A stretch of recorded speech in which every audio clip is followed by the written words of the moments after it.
പ്രഭാത വിചാരം ഒരുക്കുന്ന ക്രിസ്മസ് ഒരുക്ക ശുശ്രൂഷയിലേക്ക് എല്ലാ പ്രിയപ്പെട്ടവർക്കും ഹൃദ്യമായ സ്വാഗതം. മനസ്സിലും ഉമ്മറങ്ങളിലും നക്ഷത്രങ്ങൾ തൂക്കി നമുക്കൊരിക്കൽ കൂടി നമ്മുടെ കർത്താവ് രക്ഷിതാവായ യേശു ക്രിസ്തുവിൻ്റെ തിരുജനന പെരുന്നാളിനെ വരവേൽക്കാം.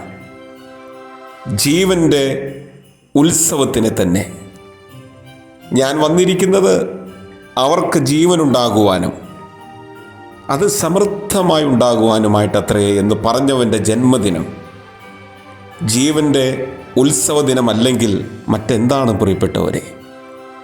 അതുകൊണ്ട് ജീവൻ്റെ ദൃശ്യ വിസ്മയങ്ങളെ ധ്യാനിക്കാൻ ഉതകുന്നതാകണം നമ്മുടെ കർത്താവ് രക്ഷിതാവായ യേശു ക്രിസ്തുവിൻ്റെ തിരുജനന പെരുന്നാൾ.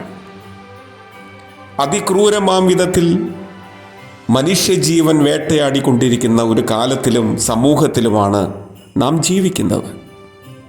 ജീവൻ എന്ന മൂല്യത്തോടുള്ള ബഹുമാനം മനുഷ്യൻ്റെ ചിന്തകളിൽ നിന്നും പ്രവർത്തനങ്ങളിൽ നിന്നും പടിയിറങ്ങിപ്പോയിരിക്കുന്ന ദാരുണമായ കാഴ്ചയാണ് നാം ഇന്ന് കണ്ടുകൊണ്ടിരിക്കുന്നത്. തീ തുപ്പുന്ന മിസൈലുകൾക്കും പൊട്ടിത്തെറിക്കുന്ന തീവണ്ടികൾക്കും അതുപോലെ മദ്യവും മയക്കുമരുന്നുകൾ സുലഭമായി ഒഴുകുന്ന മനുഷ്യജീവിതത്തിൻ്റെ ഗൂഢവഴികളും എല്ലാം ഇന്ന് നിറഞ്ഞു നിൽക്കുന്ന ഒരാധുനിക സമൂഹത്തിൻ്റെ ബീഭത്സ മുഖത്തിലൂടെയാണ് ക്രിസ്മസിൻ്റെ ഈരടികൾ മുഴങ്ങിക്കേൾക്കുന്നത്. ക്രിസ്മസിൻ്റെ അടിസ്ഥാന പ്രമാണങ്ങൾക്കും ആശയങ്ങൾക്കും കോട്ടം തട്ടാതെ വണ്ണം ഈ ജീവൻ്റെ ഉത്സവത്തെ കാത്തു സൂക്ഷിക്കാൻ നമ്മുടെ ജീവിതങ്ങളെ ചിട്ടപ്പെടുത്താനും ക്രമപ്പെടുത്താനും വേണ്ടി വന്നാൽ ശുദ്ധീകരിക്കാനും ശക്തീകരിക്കാനും നമുക്ക് സാധിക്കണം. നിങ്ങൾക്കായി ഒരു രക്ഷകൻ പിറന്നിരിക്കുന്നു. നിങ്ങളുടെ ജീവിതത്തെ നന്മയിലേക്ക് രൂപാന്തരപ്പെടുത്താൻ ഇതാ ഒരു രക്ഷകൻ കടന്നു വന്നിരിക്കുന്നു. ഓരോ ഋതുവ്യതിയാനങ്ങളിലും ചില സൂചനകൾ കാലം നമുക്ക് നൽകുന്നുണ്ട്. അതറിയാനാകണം നമുക്ക് യേശുക്രിസ്തുവിന് ജനിക്കാൻ പറ്റിയ കാലം തന്നെയാണിത്.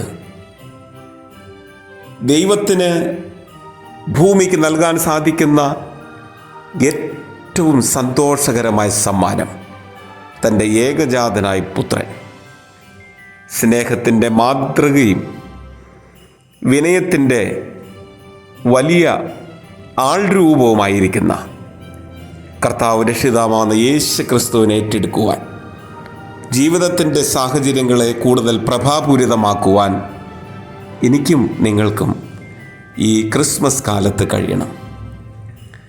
സത്യത്തിൽ ജീവനെ നാം എന്ത് മാനദണ്ഡം അനുസരിച്ചാണ് അളന്ന് തിട്ടപ്പെടുത്തുക? ജീവൻ നൽകുന്ന പ്രയോജനങ്ങളുടെ അടിസ്ഥാനത്തിലാണോ? അങ്ങനെയാണെങ്കിൽ തളർവാദ രോഗികളും സ്ഥിരബുദ്ധിയില്ലാത്തവരും മാനസിക വിഭ്രാന്തി അനുഭവിക്കുന്നവരും ജീവിക്കാൻ അവകാശമില്ലാത്തവരായി തീരുന്നില്ലേ? അവർക്ക് ഈ വലിയ പ്രപഞ്ചത്തിൽ സ്ഥാനമില്ലാതായി പോകുന്നില്ലേ?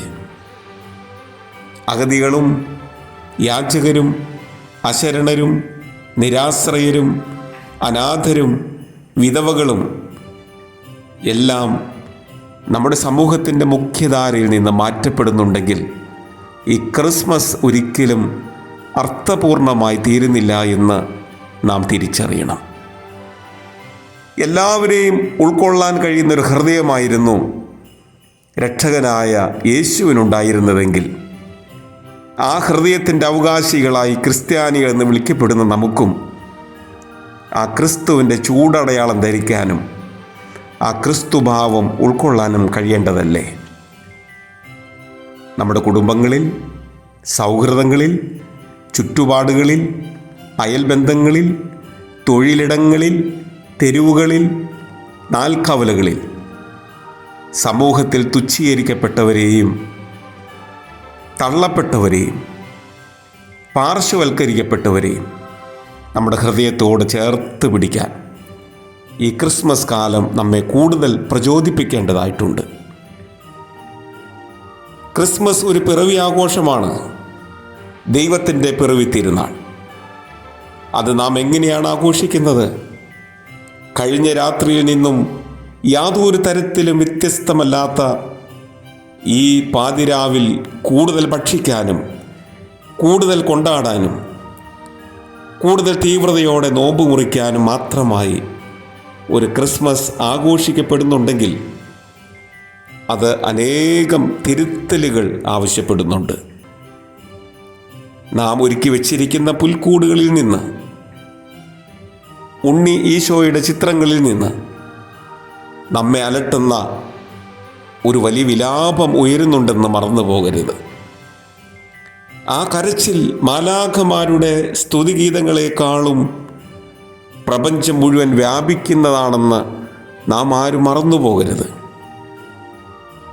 അതുകൊണ്ട് ഈ ക്രിസ്മസ് കാലം ജീവനെ അതിൻ്റെ പൂർണ്ണതയിൽ കണ്ടെത്താനും ജീവൻ്റെ ആഘോഷമായി മനുഷ്യജീവിതങ്ങളെ ചേർത്തു പിടിക്കാനും എനിക്ക് നിങ്ങൾക്കും ഇടയാകണം. ഈ ക്രിസ്മസ് അതിന് നമുക്ക് സാധ്യതയും സാഹചര്യങ്ങളും സന്ദർഭങ്ങളും ഒരുക്കട്ടെ എന്ന് വിനയപൂർവ്വം ആശംസിക്കുന്നു, പ്രാർത്ഥിക്കുന്നു. എല്ലാ പ്രിയപ്പെട്ടവർക്കും അനുഗ്രഹീതമായ ഒരു സുദിനം ആശംസിക്കുന്നു. ദൈവം നമ്മെ സഹായിക്കട്ടെ.